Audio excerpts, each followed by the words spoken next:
사람들은 왜 분야를 넘나드는 지식을 좋아할까? 또 한편으로는 왜 분야를 넘나드는 지식을 잡학이라고 부르고 왜 그 앞에는 쓸데없다는 수식어가 붙어 있을까?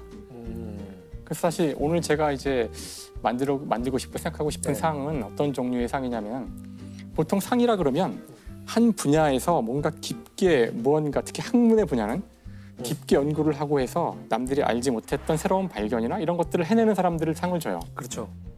하지만 의외로 많은 사람들은 이런 분야를 넘나드는 이야기들을 좋아하고 물리학적인 질문이나 어떤 뭐 수학적인 질문 이런 것들은 그 분야 사람들의 관심사지 우리 인류 모두가 관심 있어하는 질문들은 훨씬 더 큰 질문이라고요. 왜 우리는 존재하나?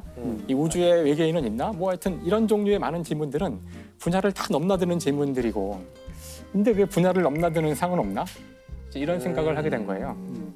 그래서 이런 분야를 넘나드는 것에 대한 가치랄까? 그런 이야기를 좀 해보고 싶어요. 제가. 경계를 넘었던 대표적인 물리학자 중에 하나가 이 슈레딩거라는 사람인데 아, 이분은 알아요. 고양이 집사. 사실 양자 물리학을 만든 사람이죠. 네. 뭐 노벨상도 받았었고 아주 가장 위대한 이론 물리학자인데 이 사람이 말년이라면 말년인데 말년에 쓴 책이 생명이란 무엇인가라는 엉뚱한 책이에요. 물리학자가 무슨 생명 얘기를 해? 그러네요. 말도 안 되는 얘기죠, 사실. 네. 그래서 왜 이 사람이 이런 책을 썼을까? 그래서 이 사람의 서문에 이게 잘 나와 있어요. 근데 일단 과학자들은 자기 주제를 완벽하게 이해한 사람들이라고 보통 믿으시잖아요. 네. 그러니까 자기 분야가 아닌 거에 글을 쓸 거라고는 생각하지 않아요. 모르니까. 그럴 것 같아요. 그것이야말로 과학자의 도덕적 의무다라고까지 생각한다고 처음에 이야기 시작해요.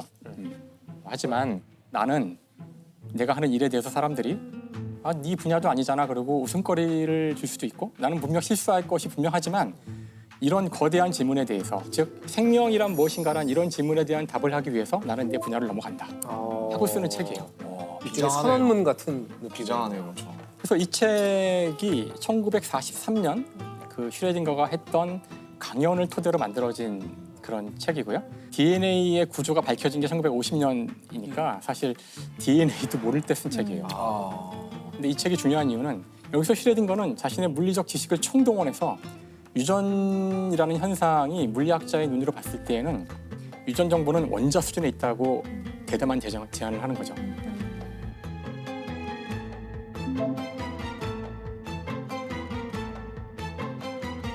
근데 그리고서 마지막에 실수를 하죠. 마지막에 자기 생각에는 그 물질은 단백질일 거다라고 실수를 해요. DNA인데 지금 하려는 얘기는 그 슈레딩거는 이 중요한 이런 질문에 대한 답을 하기 위해서 자기의 최선을 다했고 물론 실수를 했고 옳은 것도 있고 하지만 누군가는 이 사람의 실수는 보지 않고 그 실수를 채워서 올바른 답을 낸 거죠. 그렇죠. 그래서 이게 중요한 저는 어떤 교훈이라고 생각하는데 선을 넘어야 되는 이유는 저쪽에서는 알지 못했던 알 수 없었던 그런 어떤 직관이나 네. 새로운 맞아요. 통찰을 맞아요. 다른 분야의 사람이 와서 줄 수 있을 거라는 거예요. 그렇기 맞아요. 때문에 중요하죠. 대신 대가는 이제 가서 바보가 되거나 그렇죠. 실수하거나 틀릴 그럴 수 수 있다는 있죠. 거죠. 근데 그것을 두려워하지 않고 그 정도를 감수할 용기가 없다면 우리는 이런 질문들에 대한 답을 영원히 할 수 없을 거다 하는 거예요. 네, 그래서 그 김상우 교수님이 2020년에 상을 주고 싶으신 분이 이 슈레딩거 씨인가요? 아니에요. 그래서 아, 이상한데 아니야? 아, 책 몇 권 있는 거예요? 몇 권? 이제 계속 드디어 써주실 것 같아요. 이제 드디어 계속 나온다. 네. 이분이 아니에요? 네. 그래서 이제 마지막 여기 자기 이제- 이름 써놓은 거 보세요. 저기 뭐 훔쳐갈까 봐. 이거 옛날 거 근데 진짜 정자로 또박또박 이게 쓰신다. 옛날 학생들이 이렇게 써놓잖아요. 아, 저 김상우. 그래서 제가 상을 주고 싶은 사람이 누굴지 이제 이런 상을 주려고 하는데 그 사람들이 여러 넘어갔고, 경계를 네, 넘은 근원적인 질문을 사람들과 던졌고 근원적인 질문을 던진 사람들에게 상을 주고 싶어서 쭉 생각해 보니까 여러 사람이 떠오르더라고요. 네. 데이비드 크리스천이라고 빅 히스토리 네, 네. 책을 쓴 사람도 있고 그 유발 하라리도 사실 사피엔스도 스티븐 핑커도 넣을 수 있을 것 같고 그 통섭이란 책을 쓴 에드워드 윌슨? 에드워드 윌슨도 넣을 수 있을 것 같고 여러 사람들이 있어요. 근데 그 가운데 제가 가장 상을 아마 첫 회에 주자면 이게 첫 회니까 네. 이러니까. 제러드 다이아몬드에게 책을 주는 게 가장 맞지 않을까.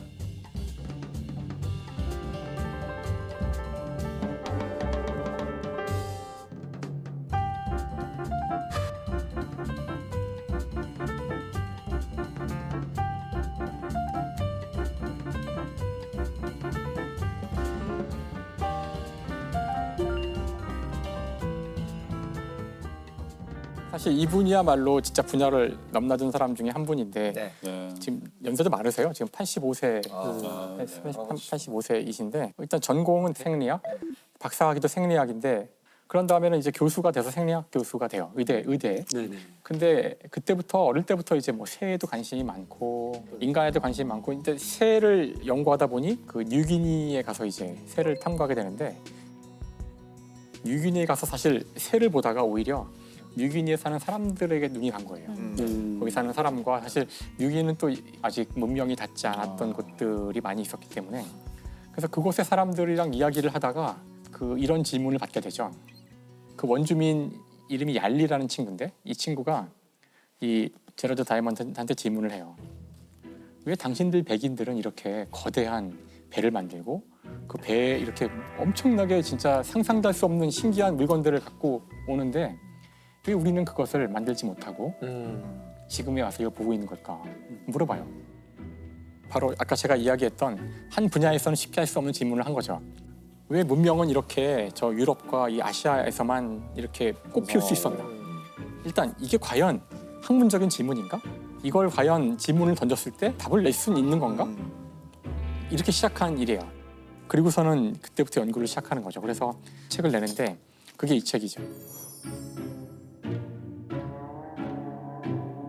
이 총균세가 이제 퓰리처상을 받으면서 되게 유명해졌고 국내에서도 이제 많이 읽힌 그럼요. 책이었죠. 네. 근데 저거 많은 분들이 이제 사긴 했지만 읽지는 않으셨어요. 그래서 어디까지 읽었냐면 총까지 읽었다. 뭐 이런 분 있습니다. 맞아요.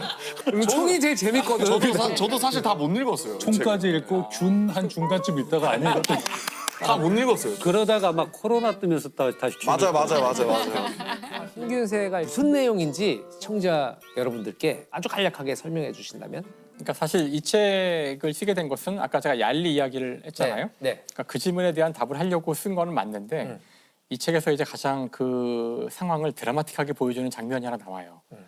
지금 무슨 뜻이냐면은 이제 신대륙이 구대륙에게 이제 완전히 그 점령을 당하는 그 결정적 사건이 하나 있거든요. 바로 이제 당시 그 에스파니아에 있는 그 사람들이 네. 신대륙에 가서 거기에 있는 문명과 마주치죠. 네. 마주치는데 거의 이쪽 에스파니아 쪽은 잘해봐야 스페인 쪽이죠. 스페인 쪽은 잘해봐야 한 몇백 명밖에 안 되는 사람들이고 물론 이제 군인들인데 상대는 몇만 명에 달하는 그런 병력을 가진 그런 문명이었는데 이 만남에서 그냥 일방적으로 저쪽 그 신대륙의 문명이 그냥 무너져 버려요. 그럼 그 순간 무슨 일이 일어났던 것일까? 그때 결정적인 차이점이 바로 이 스페인에서 온 구대륙 사람들은 손에 총을 들고 있었고 이 총은 철기로 돼 있는 새 금속 무기였고요. 네. 하지만 그 한두 번의 전투만 가지고는 어떻게 그렇게 거대한 문명을 다 멸망시킬 수는 없는 거잖아요. 네. 결정적으로 신대륙이 무너진 것은 바로 이 균. 바로 구대륙 사람들이 가지고 온 전염병 때문이었어요. 그러니까 몸에 있는 균인데 그 균이 구대륙 사람들에게는 별 문제가 되지 않았지만 신대륙 사람들은 한 번도 그런 균을 접해보지 못했기 때문에 면역력이 없었고 그것 때문에 인구의 거의 90%가 죽는데 그게 다 균 때문이었죠. 그럼 이건 이제 팩트고 이제 이 책의 질문은 왜 그렇다면은 그 사실 균에 대한 내성이 뛰어난 것조차도 이 구대륙 사람들이 더 우월하다는 증거인가? 여러 가지 질문을 할 수 있는데 도대체 왜 이 총균세를 그들은 갖고서 왔는가 하는 거죠. 그래서 이제 그것에 대한 답을 차근차근 찾아가기 시작해요. 그래서 사실 이 책의 결론은 한 줄이에요. 그 두 대륙이 갖고 있는 지정학적, 지리학적인 차이 때문이라는 거예요. 그래서 이 구대륙은 인간이 살기에 좋은 이 온대 지방이 굉장히 넓게 분포가 돼 있어요. 그러니까 아마 아시아부터 유럽까지를 쭉 생각해 보시면 굉장히 넓은 지역에 저 사람들이 많이 살고 있었고 그 수많은 사람들이 문명을 만들어서 교류를 하면서 지식을 서로 공유하고 그런 지식 가운데 하나가 이 총과 새와 같은 걸 만드는 그런 기술들이겠죠. 뿐만 아니라 이 넓은 지역이다 보니 여기에는 수많은 인간이 작물로 삼을 수 있는 식물과 그다음에 가축들이 있었다는 거예요. 그런 것들이 사실 균과 관련되는데 이 가축을 키우게 되면 이제 필연적으로 가축이 갖고 있는 여러 가지 균들이 옮아오죠. 우리가 네. 만나게 돼요. 그래서 일찌감치 그런 가축들을 많이 가지고 있었던 이 구대륙 사람들은 이미 균에 많이 적응이 돼서 많은 사람이 죽긴 했지만 그 대가를 치르고서 내성을 갖게 됐지만 신대륙은 이런 대형 포유류도 없었고 왜냐하면 바로 신대륙의 구조가 이 남북 방향으로는 길게 좁고 길게 되어 있는 구조거든요. 네. 여기 사람이 살 수 있는 잘 살 수 있는 지역은 온대 아주 짧은 지역밖에 없는 거죠. 네. 그다음에 여기는 충분히 큰 그런 포유류도 없었고 수많은 작물도 없었고 그 구대륙 사람들이 두 문명이 만났을 때 일방적으로 위에 있었다는 거예요. 그래서 구대륙과 신대륙의 어떤 문명의 차이는 그들의 유전자나 그들의 어떤 민족의 우월성에서 온 것이 아니라 그들의 지리적 위치에서 온 것이다라고. 근데 이 한 문장을 보이기 위해서 이만한 책을 써야 했던 거죠. 그래서 사실 이 책은 두께만큼이나 읽기가 쉬운 책은 아니거든요. 근데 이 책의 아니더라고요. 진정한 가치는 사실 생리학자가 인류의 역사에 대해 쓴 책이에요. 되게 웃기는 거죠, 사실. 즉 과학자의 시각으로 역사를 보고 있는 거예요. 자연과학자의 시각으로 뭐 수많은 종류의 콩이나 식물과 이런 것들을 비교하고 다 검증하고. 네, 종류가 훨씬 더 많았다는 것. 그러니까 우리가 우월해서가 아니라 동아시아에는 유독 콩이 많았고 다양한 종류의 그러니까 인구 밀집도가 높아질 수밖에 없었어요. 물론 반론도 많았고 논쟁도 많았어요. 그러니까 이것이 이제 그 환경 결정주의라 그래서 인간의 많은 부분들을 오로지 환경으로만 치환해서 보는. 그럴 수 있겠어요. 근데 결론만 그거는 놓고. 사실 모든 종류의 논증은 무엇 결정주의나 극단주의로 몰아갈 수 있어요. 그렇죠. 저는 오히려 아까도 그 슈레딩거의 책을 이야기했지만 슈레딩거의 책을 놓고서 수많은 비판을 할 수 있어요. 단백질 아니잖아. 여기 중간중간 나오는 수많은 틀린 얘기들도 있어요. 아직 피해를 모르니까. 하지만 우리가 무언가 이런 중요한 질문에 대한 답을 하고 싶다면 그 사람의 잘못을 자꾸 쑤시고 그럴 것이 아니라 우리가 이 사람이 분야를 넘었기 때문에 볼 수 있었던 통찰에 집중해서 그 사람의 아이디어를 본다면 우리가 진짜 그런 문제에 대한 답에 접근해 갈 수 있다고 생각해요. 그래야지만 우리가 뭔가 얻을 수 있는 거죠. 그렇죠. 그래서 올해 첫 번째 상은 제로드 다이아몬드에게. 야, 시상식 어떨까? 시작된 지 뭐 거의 1시간 만에.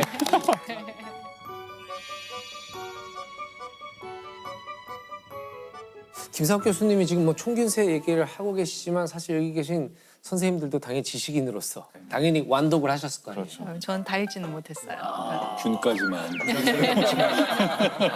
인간적이시다. 네. 저는 균은 못 갔던 것 같아요. 저도. 선생님은 어떻게 보셨나요, 이 책? 저는 뭐 사실 저 책이 얘기하고 있는 굉장히 무서운 진실은 우연이라는 거거든요. 그렇죠. 이 인류사의 커다란 흐름이 뭐 인종이 잘나서도 아니고 뭐 종교가 좋아서도 아니고 어떤 지리적인 우연으로 어떤 문명이 세계를 지배하게 되었다는 것인데 이걸 보고 있으면은 그게 또 이제 놀랍고 사실 우리가 이 나라에 태어나고 어떤 성으로 태어나고 또 어떤 계급으로 태어나고 이 모든 것들이 우연이라는 걸 알면 저는 좀 자기 인생에 대해 다른 관점을 갖게 되지 않을까. 겸손해질 수도 있고. 예, 그렇죠. 세상에 지금 많은 것들이 되게 파편화되고 있고 어떻게 보면 학문조차 파편화가 된 것 그렇죠. 같다고 네. 느껴지는데 그러면은 자팍의 관점으로 세상을 보는 것이 세상을 조망하는 것이 우리의 어떤 체감하는 일상에 뭔가 좀 도움이 될까요? 저는 그런 생각은 우리 고등학교 때까지는 약간 자팍으로 살잖아요. 아무리 자기가 문과 이과 나눠져도 그렇죠. 지리도 공부하고 국어도 공부해야 되고 뭐 영어도 공부하고 수학도 공부하고 그리고 이과생이라 할지라도 어떤 문과적인 것들을 약간씩 배우는데 대학이라던가 아니면 조금 더 가서 한번 대학원에 가서는 약간 전문화 되더라도 저는 평생을 살아갈 때는 약간 고등학생처럼 살 필요가 있다. 그러니까 내가 지금 뭐 과학을 가르치는 교사든 아니면 의사든 간에 지리에 관해서 재밌는 책이 나오면 약간 보고 그다음에 문학책도 좀 보고 그다음에 이거 보는 게 왜 필요하냐면 인생을 한 번밖에 안 살잖아요. 그렇다면은 자기가 배운 전문적인 지식으로 인생에 닥쳐오는 수많은 일들을 처리하기 어려워요. 결혼도 해야 되죠. 그럼 사람의 마음도 알아야 돼요. 예를 들면 연애도 해야죠. 그러면 사람의 마음이라는 정말 알기 어려운 어떤 걸 알아야 되고 또 여러 가지 또 우리 인생에 닥쳐오는 또 슬픈 일들 뭐 이런 것들을 우리가 감당하면서 살아가야 되기 때문에 고등학생처럼 살아야 돼요. 아, 너무 피곤할 것 같아요. 고등학생처럼 산다는 건 되게 와닿는 비유긴 한데 숨이 턱턱 막히는 비유긴 한 것 같아요. 근데 시험을 보지 않는 고등학생. 수능이 없는 고등학생. 수능이 그치? 없는 흥미만 느끼면 그것처럼 재밌는 게 그쵸. 저는 공부를 계속하면서 좀 아쉬운 점이라면 사실 그런 걸 많이 놓치는 것 같아요. 자기 전공을 하고 있고 너무 뭐 대학원 막 계속 다니고 완전 전문 분야에서 일을 하니까 아주 좁은 분야로만 계속 파고들게 되는 거예요. 그럼 정말 옆으로 1cm만 나가도 전혀 모르는 세계가 돼 있고 저 사실 고등학교 공통과학 문제집을 사서 풀고 있는데 네. 굉장히 많이 틀려요. 사실은 되게 많이 틀리는데 이제 분야가 아닌. 저 애가 이제 제가 푼 거를 채점하면서 엄마 틀렸네 이러면서 되게 좋아해요.